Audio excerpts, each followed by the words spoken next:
리즈 트러스 영국 총리 전격 사임 44일 만에 내려와 역대 최단명. 리즈 트러스 영국 총리 46가 20일 현지 시간 사임했다.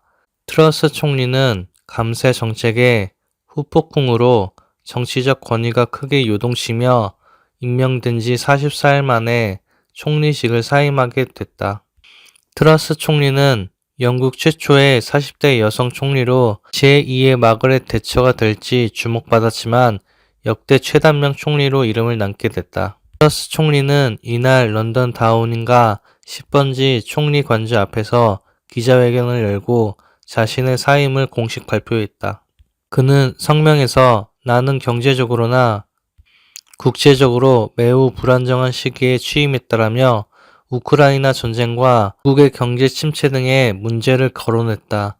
이어 그는 현재 주어진 상황에서 내가 선출된 총리로서의 임무를 수행할 수 없다는 것을 알고 있다며 보수당 대표직을 사임한다는 뜻을 국왕에게 전했다고 밝혔다. 내각 제인 영국은 여당 대표가 바뀌면 총리가 교체된다. 트러스 총리가 사임하게 된 결정적인 이유는 부자 감세 등 경제 정책 관련 실책이었다. 그는 투자 여력이 있는 부자와 기업의 세금을 줄여주면 투자로 이어져 전체 경제가 크게 성장한다는 낙수 이론을 신봉하며 지난 9월 연 450억 파운드 73조 원 규모의 감세 조치를 발표했다. 하지만 상황에 맞지 않는 감세 정책이 인플레이션 물가 상승을 다시 자극할 것이란 전망이 나오면서 파운드화 가치와 영국 국채 가격은 폭락했다. 논란이 되자 트러스 총리는 지난 14일 금융시장이 혼란을 빚은 것에 대한 책임을 묻는 차원에서 쿼지 콰탱 당시 재무장관을 전격 경질했다. 하지만 그 뒤에도 총리의 입지는 불안했다. 콰탱 장관의 후임으로 취임한 제레미 헌트 영국 신임 재무장관은 감세안 등 트러스 총리의 경제 정책을 대부분 폐기했다. 19일에는 수엘라 브레이버먼 영국 내무장관이 자리에서 물러났다. 브레이버먼 장관까지 사임하자 트러스 총리의 권위는 심하게 흔들렸다. 일각에선 그를 두고 허울만 남는 총리라는 평가를 내놨다. 보리스 존슨 전 총리의 전철을 밟는 것 아니냐는 전망도 이어졌다. 앞서 파티게이트 등으로 신망을 잃은 존슨 전 총리는 리시 수넥 전 재무장관이 사표를 던지고 이어 내각이 줄줄이 사임하자 결국 총리직에서 물러났다.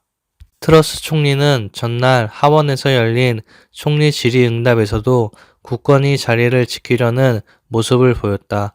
그는 야당 측이 사임을 요구하자 나는 싸우는 사람이며 그만두는 사람이 아니다고 사임서를 일축했다.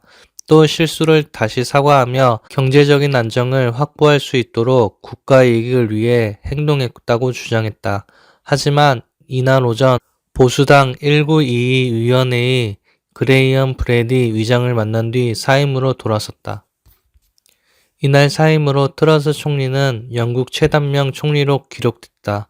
그 전까지 가장 짧게 재임한 총리는 19세기 초반에 조지 캐닝으로 취임 119일 만에 사망한 경우였다. 그 뒤엔 선거에서 패배해 보수당의 정권을 내준 노동당 고든 브라운 2년 318일 히틀러와 회담 후 평화를 자신해왔던 훗날 망신을 산 네빌 체인벌린 2년 348일 등이 임기가 짧은 편이었다. 트러스 총리는 앞서 지난 5일 보수당 대표 경선에서 새 총리로 확정된 뒤 제2의 대처로 국민들의 기대를 모았다. 강성 이미지인 그는 대처 전 총리를 자신의 롤모델로 삼아왔다. 하지만 대처 전 총리의 길을 걷지 못한 채 불명예스러운 퇴진을 하게 됐다. 그가 따라 하고 싶어한 철의 연인 대처 전 총리는 11년 208일간의 재임한 바 있다. 트러스 전 총리는 이날 자신의 후임자를 뽑는 선거가 다음 주 있을 예정이며 차기 총리가 선출될 때까지 자신은 직을 유지할 것이라고 밝혔다. 그의 후임으로는 헌트 장관과 수넥 전 재무장관, 벤 윌리스 국방장관, 페니 모돈트 원내대표가 거론되고 있다. 최근 보수당원 530명을 대상으로 한 설문조사에선 응답자의 32%가 존슨 전 총리를 적합한 후임자로 꼽기도 했다. 미 대만서 첨단 무기 생산 추진, 중 무력 통일 노고라의 자극. 미국이 대만과 첨단 무기를 공동 생산하는 방안을 추진키로 했다고 일본 니혼게이자의 니케이 신문이 20일 보도했다. 미국 방산기업이 미사일 등 제조 기술을 제공하고 대만이 자국 영토 내 생산시설에서 무기를 만드는 방안이 유력하게 검토되고 있다고 니케이는 전했다. 이와 함께 대만의 공장에서 부품을 제조해 미국 측에 공급하는 방안도 함께 검토되고 있다.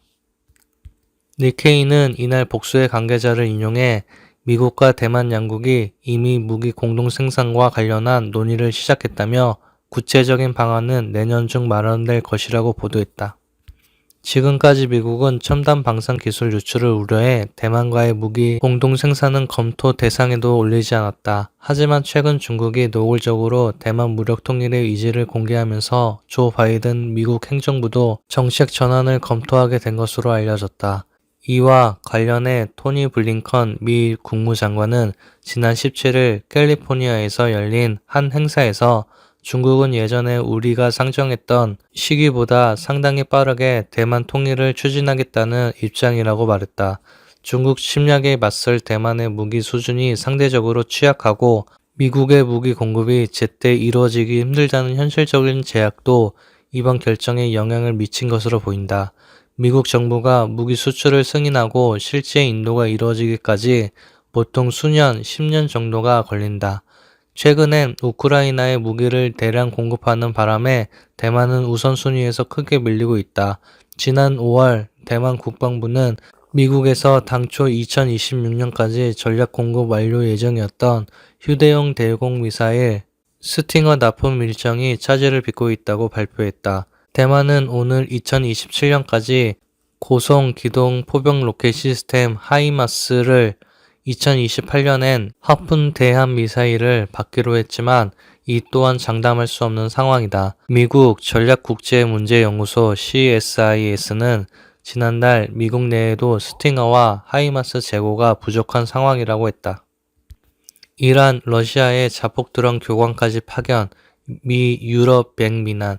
이란이 러시아에 자국산 자폭 드론을 공급한 것은 물론 드론 전문가를 크림반도에 파견, 러시아의 우크라이나 공격을 도왔다고 백악관이 밝혔다.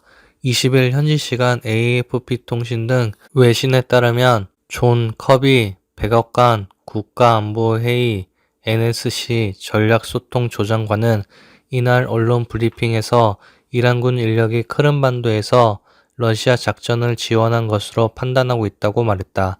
이어 파견된 이란 군인 인력은 드론 훈련관이자 기술 지원 인력이며 조종은 러시아군이 한다고 설명했다. 커비 조정관은 이란은 현재 우크라이나 민간인과 민간 인프라에 영향을 미치는 무기를 제공하고 현장에서 직접 활동하고 있다며 러시아의 군수품 부족 상황을 고려할 때 러시아가 이란에서 지대지 미사일 같은 첨단 재래식 무기를 확보할까 우려된다고 말했다. 아울러 미국은 모든 수단을 동원해 우크라이나 국민을 겨냥한 이란의 군수품 제공을 폭로하고 이를 저지하고 대항할 것이며 러시아와 이란의 무기 거래 전반에 대해 모든 제재를 계속해서 강력하게 집행할 것이라고 강조했다. 최근 러시아는 이란산 자폭 드론 샤헤드 136을 이용해 우크라이나 민간 기반 시설을 집중 공격하고 있다. 지난 17일에는 수도 키이우의 한 아파트로 이 자폭용 드론이 떨어지면서 임산부를 포함해 4명이 숨지기도 했다. 이란과 러시아는 무기 거래를 부인하고 있다.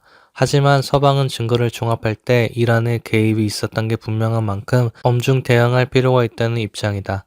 우크라이나는 한 달 동안 233대에 이르는 이란산 자폭 드론을 격추했다고 밝혔다.